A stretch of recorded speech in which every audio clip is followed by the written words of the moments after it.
Hello? I was just wondering if I could book an appointment to see a doctor, please. And your name? Lua. Can you come at 9:30? Yes, sure I can. Yeah, okay. And can I ask briefly what it's regarding? It's just regarding some very bad... Yeah, and I just want some kind of respite or somebody to actually diagnose me. No, that's absolutely fine. Thank you. Bye-bye. Bye. Yes, finally. Hello beautiful people, welcome back to my YouTube channel. My name is Lua and I create content around several things, mainly keeping healthy, being a mom, and just my day-to-day life. I can consider this a continuation of my last video, which I did on Hidradenitis Suppurativa, which is commonly known as HS. I mentioned that I had this condition, or I've had this condition most of my adult life, and I really started having symptoms when I was a teenager, back so many years ago.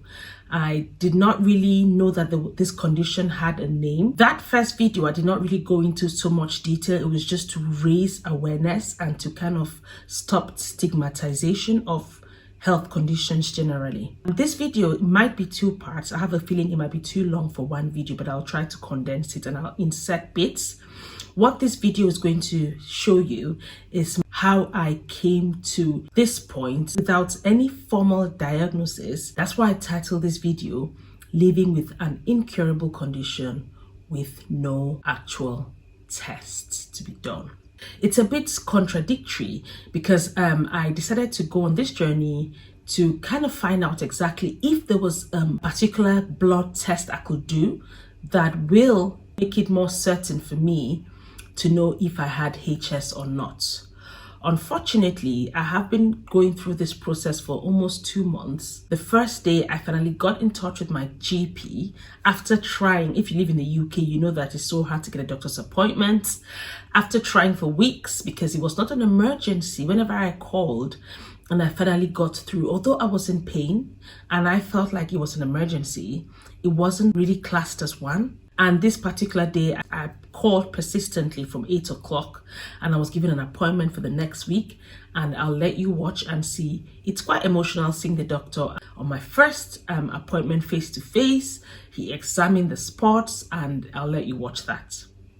I've just been called in for my appointment. It's my first ever proper HS diagnosis and I'm nervous. I'll try to take you guys along. I am really eager to understand how to have a proper diagnosis and see how I can manage it, because when I researched, I was a bit nervous when I realized that it might be Hidradenitis Suppurativa. After doing some research, it comes and it goes. So, okay. And is it painful today? It's a bit sore, but I think I'm kind of immune to pain. Sure. I don't really feel pain. Okay. Need to have a little look at your armpits. Yeah, sure. That's fine. That's fine. Okay. Give me 2 seconds. No worries. Don't run away. I will. It's giving me a minute. Something that I have suffered for so long, to finally get to see a doctor after almost 30 years. It's just very emotional. I'll be okay. It's all positive. What I would like to do first would be to do some blood tests. Okay. So we check your immunity. Okay. We check for diabetes. Okay. Check other things with your health. And Okay. just make sure that's all okay. Okay. And then bring it back after that. That's and then fine. discuss what we do. I've never really seen a proper doctor, but I've lived in pain, with pain, literally most of my adult life. Okay. You fully understand. That's how you fine. feel. Yeah. Okay. But the best thing I think is to check you out. You can have antibiotics for the abscesses. Okay. When you see the scars, what do you think? What do you think? Because... Well, hidradenitis is basically what I call a clinical diagnosis from your history. Oh, So right. somebody who has recurrent boils. Yeah, I'd put you in that category. Okay. But with you, I would say that it's just really attaching a name to what you already know. No, yeah. It's not anything new for you. Absolutely. But it would perhaps guide me as to how I would manage you, because what I would do is dictate about what's happened to you in the past. Okay. So one boil we do nothing about. Lots of boils all the time. Yes. Yes, of course. Heavy scrub antibiotics, lifestyle advice, blood tests, all that stuff. Yeah. So I think. Is there a cure? Let's see what the blood show. Okay. That's fine. Fine, thank you.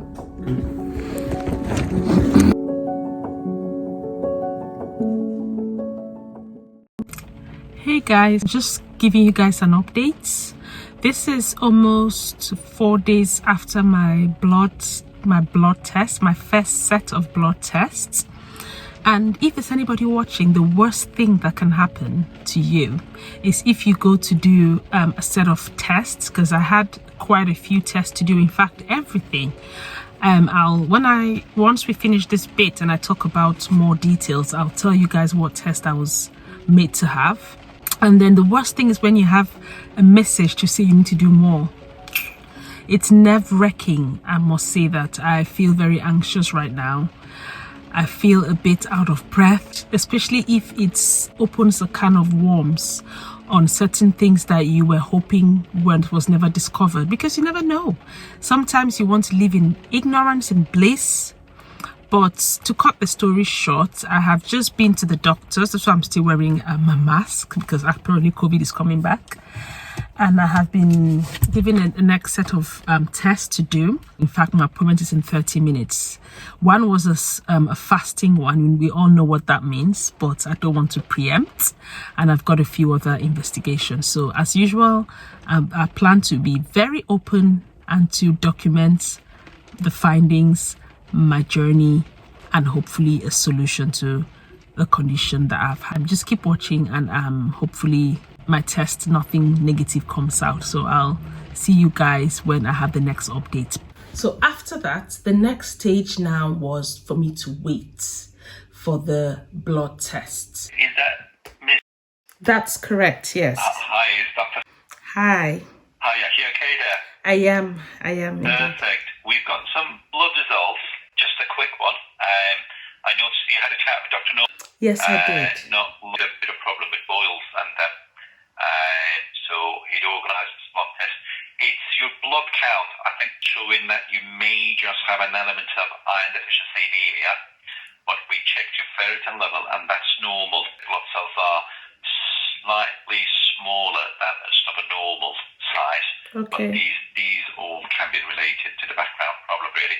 Nothing dramatic, though. I wouldn't worry too much about it. Apart from that, things seems to be fine. It means, you may just be prone to picking up infections, that kind of thing, really. But you're not dramatically low. Is that all right? That's okay.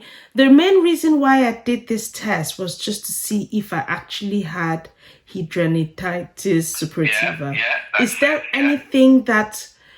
anything after my bloods that could point to? I know that the doctor checked and said it looked likely, but he was going to send me for some further tests. Yeah, I mean, if you remember, I told you about white cell counts.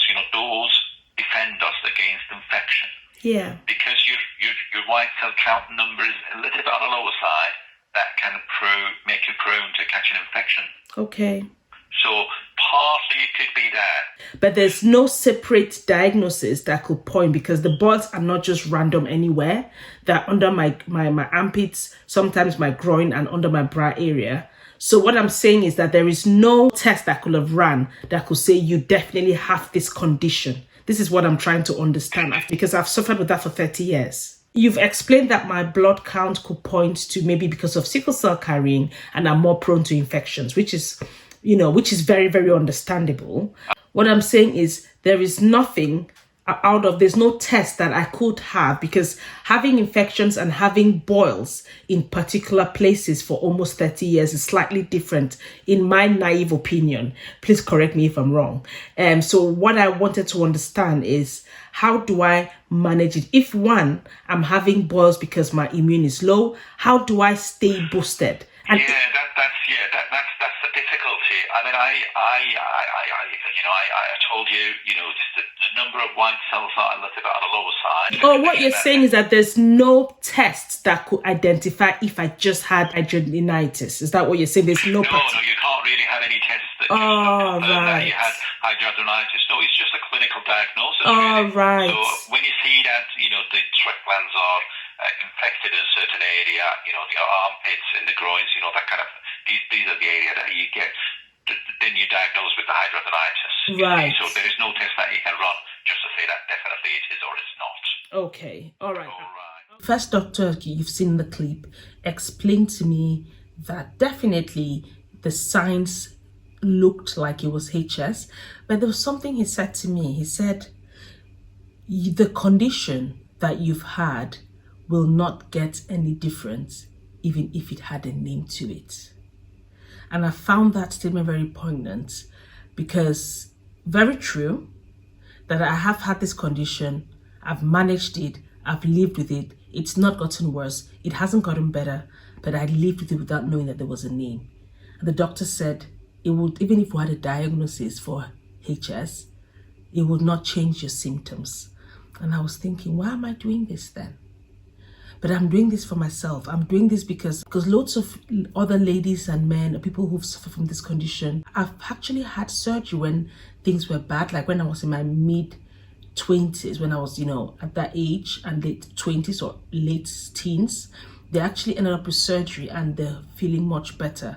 So if I knew back then that I had HS, I can say this now, that the conditions would have been better. It's not curable, but it's manageable, and people have had surgery for extreme cases. Now, I believe my case was extreme enough because I knew the pain I felt, like most people. So I thought it would have made a difference, yes. So that's my story of my diagnosis. Now, I've been told that the test, it started pointing to other things, like the fact that my red blood cells were low. Being a sickle cell carrier, my immune system is down, so I'm more prone to catching infections. And I must say that when I did this test, I did all the tests you can imagine: diabetes, anemia, HIV, everything you can imagine I went through, and everything came out negative except the fact that my iron levels were okay, but my red blood cells were less. And the doctor said there's no test that will say you have HS. The only test that you'll have is a test that will take all of your symptoms and create a scenario which could point to you having HS. And I was not given a conclusion. It could mean that I do have HS, or it could mean that I don't. I'm just prone to having boils.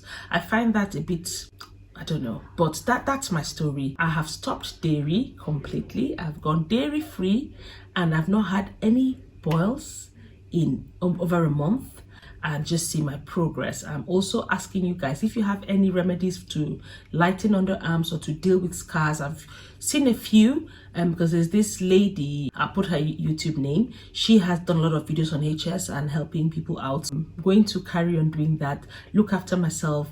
A lot of people have said, and this is uniform, my doctor said the same thing: exercising, not being overweight, not smoking. Those are things that they can be sure doesn't help HS. So don't smoke, which is good. I try to exercise, and I also am on the journey to losing weight. So thank you guys very much for watching. I hope that this video has helped you. I'm less emotional because I've seen the light. It's been a dark few months, I can say years, but knowing what was wrong, I feel like I can fight it and move on positively. I'll see you in my next video. If you found this helpful, please give me a like and consider subscribing for similar content. All right, thank you very much, and bye-bye. Bye.